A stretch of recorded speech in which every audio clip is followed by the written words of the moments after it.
Share बाजार में हर company का आकार अलग होता है। कुछ दिग्गज, कुछ उभरती हुई और कुछ संभावनाओं से भरी छोटी कंपनियां। ऐसे में सवाल है कि क्या निवेश सिर्फ एक ही सेगमेंट तक सीमित होना चाहिए।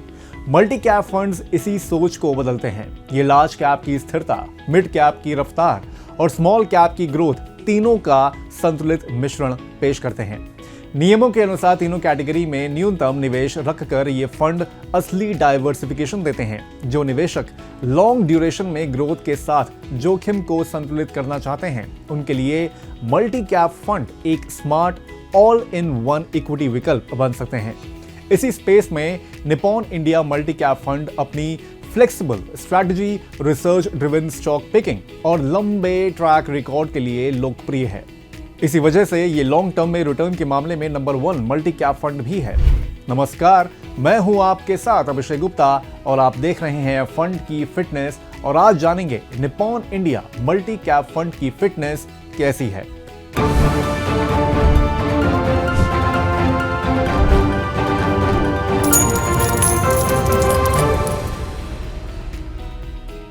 Nippon India multi cap fund का नियम है कि वे लार्ज कैप, मिड कैप और स्मॉल कैप में मिनिमम 25-25-25% का आवंटन रखते हैं। इसका मतलब है कि बड़े स्थिर कारोबारों से स्टेबिलिटी, मिड और स्मॉल कैप कंपनीज से ग्रोथ का मौका मिलता है। मैक्सिमम 50% तक एलोकेशन यहां पर किया जा सकता है। वहीं डेट की अगर बात करें तो इसमें अधिकतम 25% तक एलोकेशन किया जा सकता है।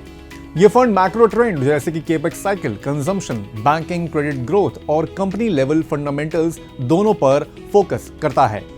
निप्पॉन इंडिया का मल्टी कैप फंड 28 मार्च 2005 को लॉन्च हुआ था। इस फंड को शैलेश राज भान, किंजल देसाई, दिव्या दत्त शर्मा, लोकेश मारू मैनेज करते हैं। फंड में न्यूनतम 100 रुपए की SIP से निवेश की शुरुआत की जा सकती है। इसके अलावा 100 रुपए से ही आप इसमें लमसम निवेश भी कर सकते हैं। एमफी के 27 फरवरी के डेटा के मुताबिक यानी 27 फरवरी 2026 तक के डेटा के मुताबिक फंड का कुल AUM यानी कि एसेट अंडर मैनेजमेंट 51,332 करोड़ रुपए था, जो निवेशक के भरोसे को भी यहां पर दर्शाता है। वहीं अगर प्रदर्शन की बात करें तो एमफी के ही 27 फरवरी के डेटा के मुताबिक निप्पॉन इंडिया के मल्टी कैप फंड ने पिछले एक साल में 17.53% का रिटर्न दिया है। वहीं 3 साल में 23.29% का एनुअलाइज रिटर्न दिया है और जब से ये फंड लॉन्च हुआ है तब से इसने 16.36% का एनुअलाइज रिटर्न दिया है। वहीं लॉन्ग टर्म यानी कि 5 साल में फंड का कोई सानी नहीं है। 22.39% का CAGR के साथ ये स्कीम नंबर 1 पर काबिज है। दूसरे पायदान पर है महिंद्रा का मैन्युलाइफ मल्टी कैप फंड, जिसने 20.84% का सालाना रिटर्न दिया है। वहीं 18.52% के सालाना रिटर्न के साथ ICICI प्रूडेंशियल का मल्टी कैप फंड तीसरे पायदान पर है। चौथे पायदान पर है बड़ौदा BNP परिभाष का मल्टी कैप फंड, जिसने 18.14% का रिटर्न दिया है। और टॉप 5 में 5वें नंबर पर है सुंदरम मल्टी कैप फंड, जिसने 17.67% का सालाना रिटर्न दिया है। वहीं अगर जोखिम की बात करें तो किसी भी दूसरे इक्विटी फंड की तरह इस फंड में भी मार्केट रिस्क रहता है। इक्विटी मार्केट गिरने पर NAV प्रभावित होगी। इसके अलावा mid cap, small cap risk भी यहां पर रहेगा, जिसमें तरलता और अर्निंग्स की अनसर्टेनिटी ज्यादा हो सकती है। साथ ही किसी समय विशेष सेक्टर में अधिक वेटेज प्रदर्शन को प्रभावित कर सकता है। ब्याज दरें, ग्लोबल संकेत, कमोडिटी प्राइस, सबका असर इक्विटी पर पड़ता है। वहीं एग्जिट लोड की अगर बात करें तो 1 साल से पहले कुल निवेश का 10% से ज्यादा रिडीम करने पर 1% का एग्जिट लोड लगेगा। इसके अलावा साल के पहले यूनिट्स रिडीम करने पर हुए कुल मुनाफे पर 20% का short term capital gain tax देना होगा। 1 साल के बाद अगर पूरे वित्त वर्ष में इक्विटी से 1.25 लाख रुपए से ज्यादा का मुनाफा होता है तो 1.25 लाख रुपए से ऊपर की रकम पर 12.5% का long term capital gain tax देना होगा। इस फंड में निवेश करना चाहिए या नहीं, इसको लेकर हमारी बात हुई मिडास फिनसर्व के डायरेक्टर पंकज रस्तोगी जी से। देखिए उनका क्या कहना है।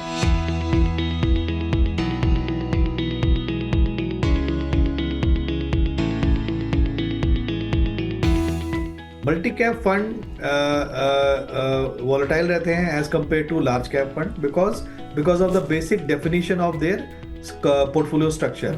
ठीक है, लार्ज कैप फंड वो होते हैं जो केवल पहले 100 स्टॉक्स में ही एक्सपोजर लेते हैं। ठीक है, बाई मार्केट कैपिटलाइजेशन जो 1 से 100 तक के स्टॉक होते हैं उन्हें ही हम लार्ज कैप स्टॉक कहते हैं, और लार्ज कैप फंड सिर्फ उन्हीं स्टॉक्स में लगाते हैं। Multi cap by definition 25% large cap में लगाता है, 25% मिड कैप में लगाता है और मिनिमम 25% स्मॉल कैप में लगाता ही है।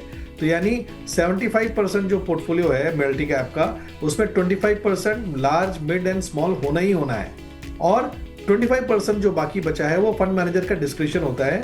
वो मार्केट के ट्रेंड को देखते हुए वो लार्ज या मिड या स्मॉल किसी में भी लगा सकता है। तो because of the structure of the portfolio multi, क्योंकि इसमें मिड एंड स्मॉल कैप होते हैं वो जो कि ज़्यादा वॉलेटाइल होते हैं लार्ज कैप से, तो multi cap is more volatile than large cap.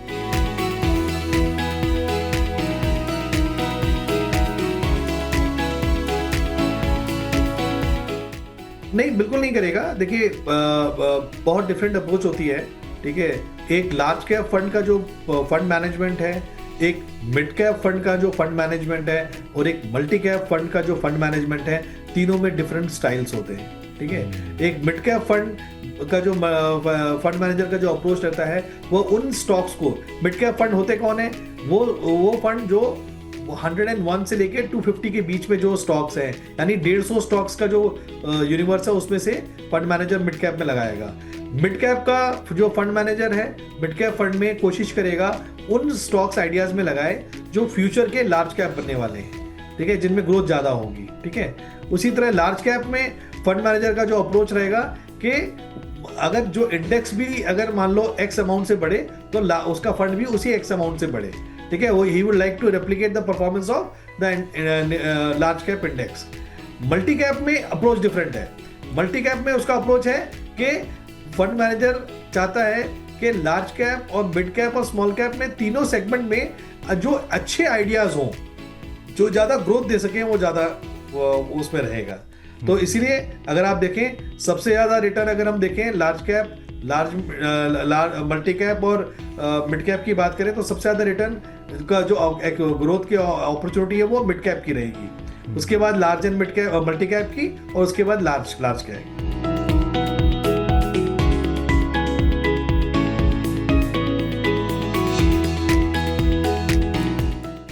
नहीं, आई थिंक इसकी सबसे पहली वजह है कि उनका जो पोर्टफोलियो कंस्ट्रक्शन है बहुत बढ़िया है, ठीक है। They are not taking unnecessary risk, ठीक है। The portfolios are well diversified. अगर हम निपॉन का आज भी देखें मल्टी कैप में 44% लार्ज कैप स्टॉक आइडियाज़ हैं और बाकी मिड एंड स्मॉल कैप में आइडियाज़ हैं, और फंड मैनेजर ने बड़ा बैलेंस करके अप्रोच रखा है। फंड मैनेजर का टोटल जो उद्देश्य है पोर्टफोलियो की कंस्ट्रक्शन से लगता है he just wanted to be true to the fund's philosophy, ठीक है। He is not trying to generate or extra return, he is not trying to take extra risk in any of the exposures. So because of the discipline, because of the good selection of stocks, ठीक है, ये I think consistent performer रहा है पिछले एक साल।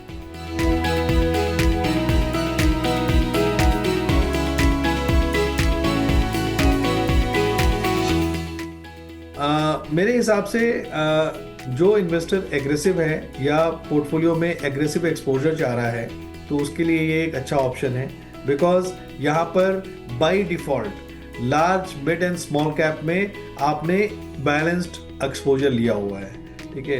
होता क्या है, इन्वेस्टर की एक रिसेंसी बायसनेस के कारण अगर उसको लगता है कि अगर स्मॉल कैप, जैसे फॉर एग्जांपल मिड कैप और स्मॉल कैप ने पिछले एक साल में रिटर्न नहीं दिए हैं, तो अगर वो मिड कैप फंड में रहता या स्मॉल कैप में फंड में रहता तो उसको बार बार ये एक आइडिया आता दिमाग में कि मैं इस फंड से निकल जाऊं और मैं लार्ज में चले जाऊं, ठीक है। तो अगर, और होता क्या है कि जब ये लार्ज कैप और मिड कैप चलना शुरू होंगे, ठीक है, तो वो उस रैली को कैप्चर नहीं कर पाता है। तो मेरे हिसाब से जिसका लॉन्ग टर्म व्यू है, जिसका लॉन्ग टर्म गोल है और वो चाहता है कि एक एग्रेसिव पोर्टफोलियो में एक्सपोजर होना चाहिए, तो ये एक सबसे अच्छा विकल्प है, क्योंकि बाय डिफ़ॉल्ट इसमें आपने तीनों एसेट क्लास में, तीनों कैटेगरी में आपने एक्सपोजर हमेशा मेंटेन रखा है।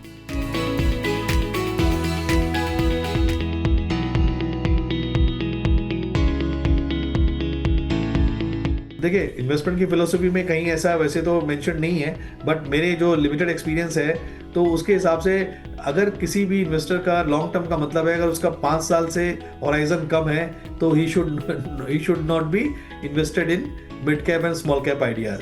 तो आई थिंक अगर जिसका इन्वेस्टमेंट का होराइजन 5 साल से ऊपर है, उसको मल्टी कैप या इस तरह के फंड में डेफिनेटली एक्सपोजर लेना चाहिए। तो Nippon India multi cap fund उन निवेशकों के लिए बैलेंस्ड ऑप्शन हो सकता है जो एक ही स्कीम में व्यापक इक्विटी एक्सपोजर चाहते हैं। लार्ज, मिड और स्मॉल कैप का अनिवार्य मिश्रण इसे डाइवर्सिफिकेशन देता है। वहीं एक्टिव मैनेजमेंट पॉसिबल अल्फा जो होता है, उसका एक मौका भी यहां पर होता है। हालांकि इक्विटी में पेशेंस जरूरी है। कम से कम 5 से 7 साल का नजरिया रखें, एसआईपी से अनुशासन बना रखें और समय समय पर एसेट एलोकेशन की समीक्षा करते रहें। तो आज के फंड की फिटनेस में बस इतना ही। आपको ये शो कैसा लगा हमें कमेंट करके जरूर बताएं। अब जल्द होगी एक नए फंड के साथ आपसे मुलाकात। तब तक के लिए मुझे दीजिए इजाजत। नमस्कार।